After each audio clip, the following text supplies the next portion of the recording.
Well, good afternoon and welcome to Kitchen Catastrophes with Melissa. Today I've decided I want to make some banana bread. Now, small little caveat we should know about this is that I generally try not to keep baked goods in the house. And so when I went to start getting everything ready for making this, I discovered a couple of things. First, I apparently have gotten rid of my bread pans and my muffin tins. So we're gonna try this in the pie plate that I got just this past Thanksgiving because I didn't have any dishes for Thanksgiving. Also, I appear to have gotten rid of my sifter, so we're gonna be a little creative with sifting. All right, so that out of the way, we will begin the banana bread. And today happens to be Valentine's Day, so I figured, why not tell the story of the one and only time I tried to impress a guy with my cooking. This is back when I still had the delusion that I might actually be decent at cooking. All right, so I have my oven preheating and ready to go there, and I'm going to get ready to sift things together. What I'm doing, instead of a sifter, since I don't have one, I have this nifty handy dandy Pampered Chef like microwave steamer thing, and it has all these little tiny holes in it. So I figure if I put the things that need sifted in here and I shake it, yeah, I don't know. We'll see what happens. Anyhow, so the one and only time I tried to impress a guy with my cooking took place in college. Of course, that's when those things do happen, right? And so I figured what I was going to do is that he was a friend at the time, and thought, you know what, I'm gonna invite him over, I'm gonna make him spaghetti, right? And but I didn't want to just do any spaghetti, because I figured if I'm making someone food, I don't want to just give them spaghetti sauce out of a can. So I thought to myself, what could you do to make this more personal, more like, you did? So I decided, I know, I'm gonna make marinara from scratch. So I go about getting, checking out some recipes. I wasn't too keen on what I saw in the recipes though. But the problem was that I didn't really have enough experience to be someone who looks at a couple recipes and makes alterations. So I'm making these alterations, and part of those include, I'm like, dude, if I'm gonna do this from scratch, I'm doing it from scratch. So I'm cutting up tomatoes instead of using tomatoes from a can. And there were some other ingredients that I did similar things, and then there were things I left out because I decided I just didn't want them in there, and things that I put in because I thought they'd be good. So I go about and I make this spaghetti and sauce. So my friend comes over and he very kindly eats his meal. I don't think he even said anything to me about the fact that it wasn't very appetizing, although I pretty much knew as soon as we started eating that it was not ideal. Found out later though, through a mutual friend, apparently he shared that it was not very good. So that was the first and last time I ever tried to impress a guy with my cooking, which is probably for the best. All right, so I've already put flour in here. Now I'm putting in the baking powder. And then some salt. All right. And then I'll put the lid on this guy. I'll shake it up a little bit and then just shake it out. This actually seems to be working pretty well. For sifting, this may take a little bit, so I'm gonna pause here while I figure out how to sift.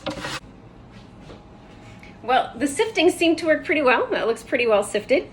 So we're gonna set that aside. Now we get to the part of the recipe where I do some substitutions, because my driveway needs to be shoveled, but it's like, the wind chill's like 20 below right now, and I'm not leaving this house. Yeah. So I'm not going to be shoveling it in this weather, and so I'm not driving anywhere. So The next thing, oh, sorry, Fitzy's over here trying to help. All right, the next thing on the list is shortening. I don't have shortening in my house. That is just not something I keep in my house. However, I am going to do a little combination substitution for it, because shortening can be substituted with butter.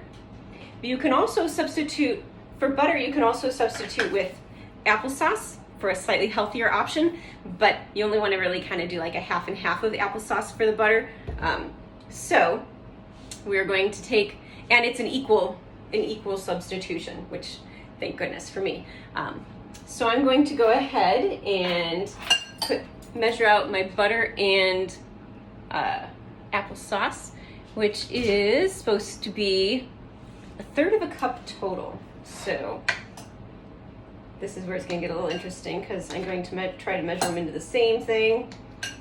And the only butter I have is not in the paper, so I don't have that to be able to cut it and measure. So I'm just going to kind of put some butter into the cup here. Fitzwilliam, stay away. This cat is not coming near this food. Okay, I don't want to have to keep wiping down the counter. All right. And then I'll finish filling this with the applesauce. I have substituted applesauce for butter before for cookies. I've not done it for bread, but I've done it for cookies. Oatmeal cookies usually, because the oatmeal helps with the consistency. All right. Okay, so we got our applesauce and butter in place of our shortening. Okay. Oh, I grabbed the wrong sugar.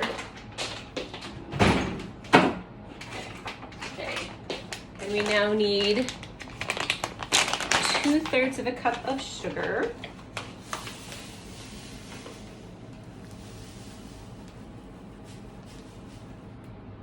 There's 1/3.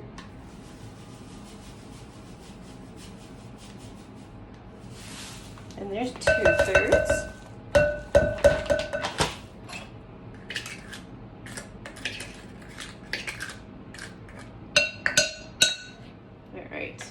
But maybe I should put the lid on the applesauce so I don't accidentally knock it over and make a disaster of a mess.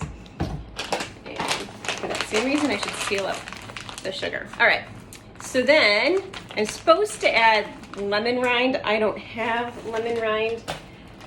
I don't remember ever putting lemon rind into banana bread before. So this may be a mistake, but I'm just gonna leave it out. Now, the other thing that might be a mistake, but I feel like just needs to happen, and I'm going to put it in with these items, is I'm going to add some nutmeg for 2 reasons. One, because I have some ground nutmeg that it expires at the partway through, like next month, and I don't want it to completely go to waste. And partly as an excuse to use these. These are like the most adorable little measures you've ever seen. They are a smidgen, a pinch, and a dash. Got these from my grandma. They are absolutely adorable. Definitely want to use an excuse to use them. I don't know how much I should use. Let's go with a pinch. So I'm going to put a pinch of nutmeg. I think nutmeg will probably taste pretty good with this type of stuff, don't you? All right, well, I guess I'll find out later. All right, so now I'm supposed to blend those until they are creamy. All right, I figured I'd pause you for that one just because I knew it would get kind of loud, but voila, that's what it looks like, nice and creamy. And now to that, I get to add in 1 to 2 beaten eggs. I don't know which I will do. Well, let's see. It shouldn't give me an option, it should just tell me. Giving me an option is kind of a scary thought. Did you see that though? I totally did that one-handed. Let's see if I can do that again. Hang on, let me turn so you can see a little bit better, because I'm proud of this. Oh yeah, one-handed crack. All right, but now my hand's gooey, hang on. All right, so I've got my eggs in there, and I'm supposed to now add my ripe bananas, which apparently when they're frozen and then unfrozen, they make this lovely little banana juice in here. I don't think I'm gonna add that because I think that's gonna be too much moisture. So now I need to beat that in, so we're gonna pause because that's gonna be really loud. All right, so It's all beaten and that good stuff. So now I'm supposed to slowly add in the sifted stuff, and I'm supposed to beat it until it's smooth. Okay. This one you might just get to deal with the noise of the beating, because otherwise it's going to take forever. So it's not quite as loud now that there's some more ingredients, but you'll see it's a little loud.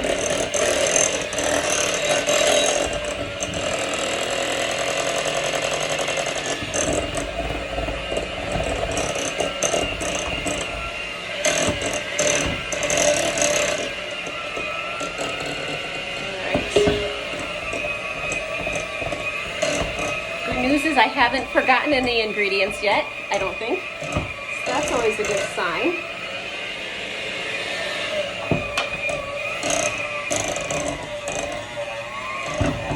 And it is looking very doughy.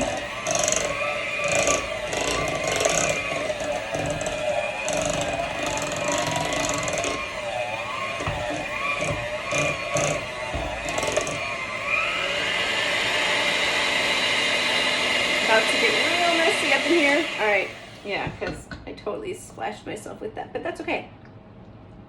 It tastes okay. All right, and then let's add some nuts just because we can. It is listed in the recipe as something you could do. It says half a cup. So we're gonna, these are just almond slivers. So I know most people, I don't think almonds are what most people think of putting into banana bread, but almonds are what I have at home, and a lot of them. So it's a good excuse to use them, and so we'll mix that in a little bit.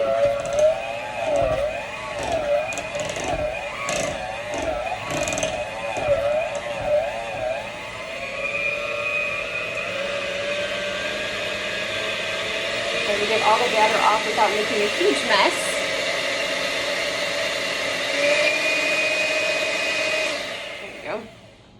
Not too bad. All right. So now I will put these into this this dish. I did already grease it. So there you go.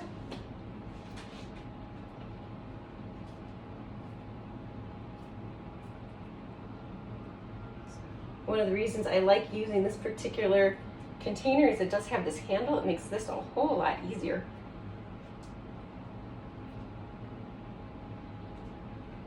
I realize that because this dish does not look quite like, it's not shaped like the pan, I'm probably going to have to monitor this a little bit more than I would in a pan to make sure I don't burn it, because clearly it's much like shorter and wider than it would normally be.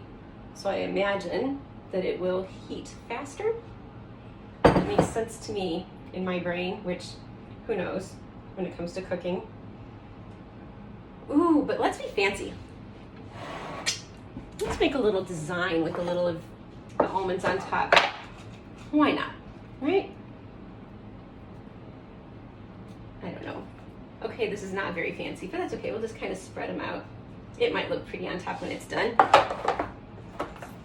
Okay, so that's what we got going in. And we'll be back in a little bit to see how it turns out. All right, so it was supposed to bake for about an hour. I just checked it at like 40 minutes, did the toothpick trick, came out clean. So I think we are good to go on this. So let me go ahead and show you what it looks like. Got a little golden brown going a little bit at the edges there. The proof is in the taste, right?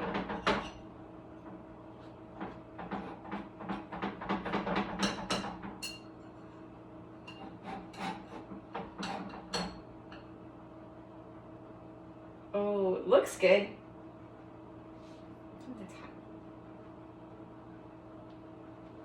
Ooh, ooh, ooh, ah! I'm gonna drop it and make a mess, but that's okay. It'll still taste the same. There's a little cross section-y. Oh, look at that steam rising. Okay, so how do I do this without burning my mouth? We're just gonna break off a small chunk.